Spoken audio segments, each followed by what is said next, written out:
तो स्वागत है गाइस आपका मेरे न्यू वीडियो में। तो गाइस आज मैं आपको बताने वाला हूँ आज इस शिप के बारे में। तो गाइस ये शिप नहीं, वो कोई दूसरी भी शिप हो सकती है।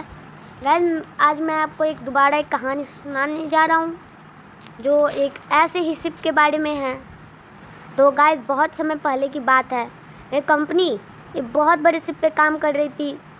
जब वो पूरा बन गया तो उसका इंजन स्टार्ट नहीं हुआ।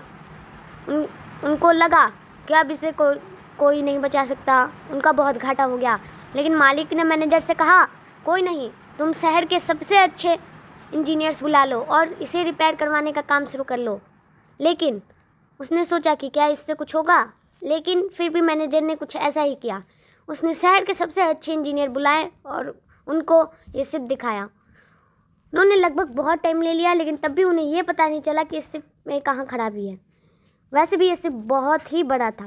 तब भी मैनेजर बहुत परेशान हो गया, लेकिन तब भी मालिक ने बोला, कोई बात नहीं, हमने इतना सारा पैसा बर्बाद कर दिया है, तो आप लोग देश के सबसे बड़े इंजीनियर्स को बुला के लाइए।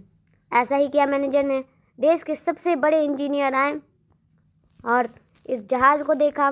तब भी उन्होंने भी लगभग 6 महीने का टाइम लिया, लेकिन उनको कुछ नहीं समझ में आया। तब भी मालिक ने बोला, कोई बात नहीं, आप विदेश के सबसे अच्छे इंजीनियर लेके आ जाइए। मैनेजर ने कुछ ऐसा ही किया। उन्होंने पूरे के पूरे विदेश से अच्छे अच्छे इंजीनियर चुन के मंगवाए, लेकिन उन्होंने भी लगभग 1 महीने का टाइम लिया, लेकिन उन्हें कुछ समझ में नहीं आया। लेकिन तब मैनेजर ने बोला मालिक से कि हमने इतने सारे लोग बर्बाद कर दिए, टाइम बर्बाद कर दिया, पैसा बर्बाद कर दिया, क्या हम एक शहर में एक पनडुब्बी बनाने वाला है जो बहुत फेमस है, क्या हम उसको भी बुला सकते हैं?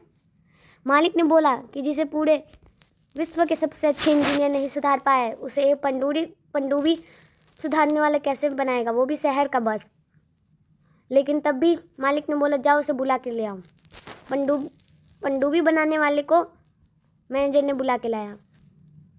वो पूरा आश्चर्यचकित हो गया था इतने बड़े शिप को देख के, लेकिन तब भी वो इधर से उधर घूम रहा था ये पता लगाने के लिए कि इसमें खराबी कहाँ है। और मालिक और मैनेजर उसे देख के हल्का हल्का मुस्कुरा भी रहे थे और सोच रहे थे कि क्या ये ठीक कर पाएगा। वो लगभग 1 घंटे तक पूरी शिप पे घूमा। उसके बाद वो एक जगह पे रुक गया। सभी सोचने लगे कि क्या हुआ। तभी उसने एक हथौड़ा निकाला और एक जगह पे 3 बार हथौड़ा मारा और फिर वापस आया और कहा मैनेजर से कि शिप स्टार्ट करके देखिए। मैनेजर को बहुत गुस्सा आया, लेकिन तब भी उसने ऐसा ही किया। उसके बाद शिप स्टार्ट हो गई। सभी सोचने लगे कि ऐसा भला कैसे हो सकता है। तब मैकेनिक ने बोला कि इसका एक पंखा जाम था जो बहुत ही मेन पार्ट था। मैंने बस उस पर 2-3 हथौड़े मारे और वही फ्री हो गया। उसके बाद ये चल रहा है। तो मालिक ने पूछा कि कितने पैसे लोगे। मैकेनिक ने बोला कि आप मेरे शॉप पे आ जाइए, मैं बता दूंगा।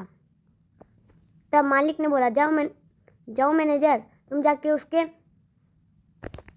बिल लेके आओ उसके पास से। तो मैनेजर गया और बिल लेके आया। तभी जैसे ही वो बिल लेने गया, तब वो देख के बहुत ही मुस्कुराया। बिल वो लेके गया मालिक के पास। तब वो भी मुस्कुराया और बोला कि जाओ उससे पूछ के आओ कि 1 लाख किस चीज़ का बिल है। तब मैनेजर गया और पूछा, ये 1 लाख किस चीज़ का बिल है। तब मैकेनिक ने जो उसे बिल बना के दिया, उससे वो बहुत मुस्कुराया, पहले बार से भी ज़्यादा, और मालिक के पास भेज दिया। और मालिक भी खूब मुस्कुराए और 1 लाख रुपए दे दिए। अब आप सोच रहे होंगे कि उसमें ऐसा लिखा क्या था, तो मैं बताता हूँ। उसमें लिखा था कि हथौड़ी मारने के सिर्फ 20 रुपये और जगह पता करने के 99,980 रुपये, क्योंकि हथौड़ी तो कोई भी मार सकता था, लेकिन जगह सिर्फ वही पता कर सकता था। और इस कहानी से सीख मिलती है कि चाहे कितना भी पढ़ लो, लेकिन एक्सपीरियंस होना भी ज़रूरी है। ओके गाइस, अब मैं आपसे मिलूंगा अगले वीडियो में। तब तक मेरे चैनल को सब्सक्राइब कीजिए।